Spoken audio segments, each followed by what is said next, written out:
Hello engineers, how are you all? I hope everyone is good. Welcome to Mechanical Training World channel. Before going to the topic, if you are new person to this channel, please subscribe my channel and click on the bell icon. So furtherly you will get notification if I upload any new videos.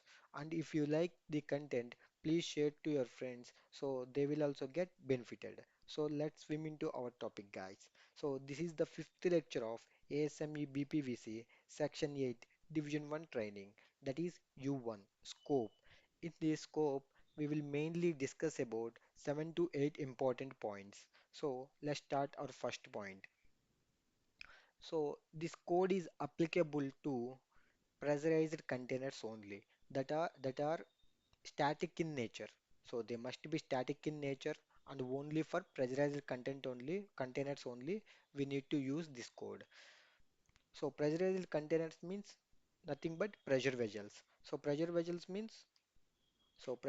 are the containers which are used to store fluid under pressure.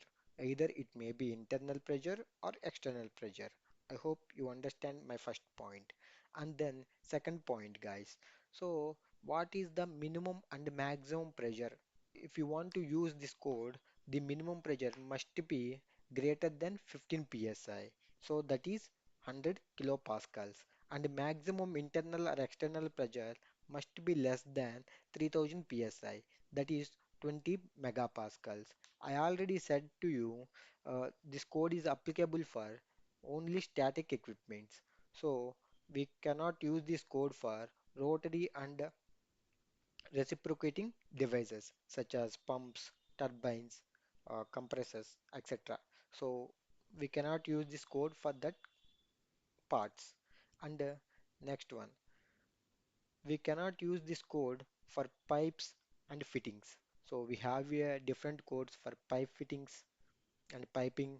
So we need to use that codes for designing the piping components. And inside diameter, width, height, and the cross section must be greater than 6 inches. Then only this code will be applicable for that equipment. But there is no limitation on length of the vessel. Whatever you want, you can use that length. Okay. And the next point is what is U means? U means unfired boiler. And what is UG means? Unfired boiler or vessel. G means general requirement. And next one, UW. UW means U for unfired, W means welding.